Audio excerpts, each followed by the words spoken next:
Defence field میں بھی اللہ کے رسول نے ہمیشہ چاک چوبند رہنے کے لیے کہا اور اپنے صحابہ کو بھی بنایا، جس کی آپ صلی اللہ علیہ وسلم کی یہ رہنمائی قرآن حکیم کی اس آیت پر تھی، سورہ انفال سورہ نمبر 8 آیت نمبر 60۔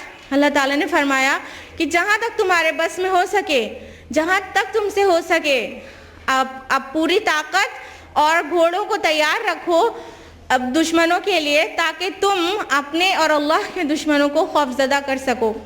تو اللہ کے رسول صلی اللہ علیہ وسلم ڈیفنس فیلڈ میں بھی بہت ہوش مند رہتے اور صحابہ کو بھی سکھاتے۔ اتنا ہی نہیں، فزیکل ایجوکیشن میں بھی رسول اللہ صلی اللہ علیہ وسلم کی رہنمائی رہی، اور آپ کتنے ہی پہلوان کو پچھاڑ دیتے تھے۔ اللہ کے رسول صلی اللہ علیہ وسلم نے یہاں تک فرمایا، جو کہ درج ہے صحیح مسلم جلد نمبر 6 کتاب القدر صفحہ نمبر 268 میں، کہ المومن قوی خیر واحب الی اللہ من المومن الضعیف، کہ قوی مومن، طاقتور مومن بہتر ہے اللہ کی نظر میں ضعیف مومن سے، کمزور مومن سے۔ تو فزیکل ایجوکیشن دینا بھی امپورٹنٹ ہے۔ عام طور پہ مائیں کیا کرتی ہیں، نہیں پڑھو گے لکھو گے بنو گے نواب، کھیلو گے کودو گے تو ہوگے خراب۔ یہ پورا سچ نہیں ہے۔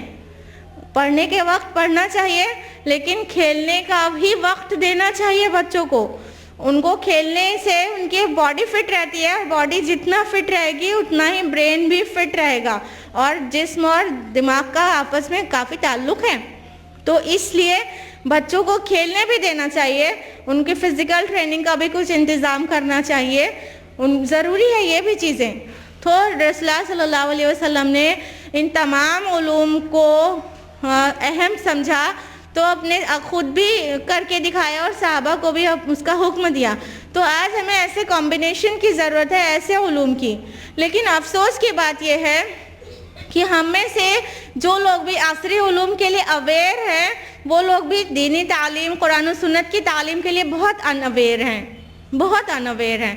آپ دیکھیے نا کہ انگلش میڈیم اسکول میں پڑھانا، اگر جن کا مقصد بن گیا ہے الحمدللہ ثم الحمدللہ کہ اچھے اسکول میں پڑھانا ہے، ٹھیک ہے فائن پڑھانا چاہیے، لیکن ان کا بچہ 10 سال کا ہو جاتا ہے قرآن حکیم نہیں جانتا۔ وہ انگلش میڈیم پڑھ کے انگلش بولنے لگتا ہے، لیکن قرآن حکیم نہیں جانتا۔ جب پڑوس کے لوگ، جب رشتہ دار لوگ ٹوکنے لگتے ہیں کہ ارے بھائی تمہارا بچہ تو اتنا بڑا ہو گیا، اب یہ سب کچھ تو جانتا ہے، بس قرآن کا ناظرہ تک نہیں جانتا، تب ہوش آتا ہے کہیں چلو ایک مولوی لگا لو۔ پھر اس کے بعد ایک مولوی ایک قاری لگایا جاتا ہے، اور پھر وہ اگر 500 روپے فیس مانگے تو کہا جاتا ہے ارے قاری صاحب اللہ سے ڈرو، قرآن کے لیے اتنا پیسہ مانگ رہے ہو، اللہ سے ڈرو۔ چاہتے ہیں 100-200 روپے میں قاری صاحب پڑھا کے چلے جائیں، اور اگر ان سے نہیں بن رہا ہے معاملہ تو کیا کریں گے، پھر کسی عورت کو ڈھونڈیں گے، وہ کم پیسہ لے گی۔ اب دیکھیے ذہنیت دیکھیے خالی، کہ ہزار روپے فیس، وہ والی تعلیم جو اسے دنیا میں دولت مند بنائے گی، وہ والی تعلیم کے لیے تو 1000 روپے فیس پے کر کے آ رہا ہے والد۔ پیدا ہوتے ہی بورڈ کی فکر کرنے لگتا ہے، لیکن 10-12 سال کا بچہ ہو جاتا ہے، اسے قرآن کی ہوا نہیں لگنے دیتا، اور فیس میں اتنی کمی کراتا ہے۔ یہ کیا ہمارا تصور ہے؟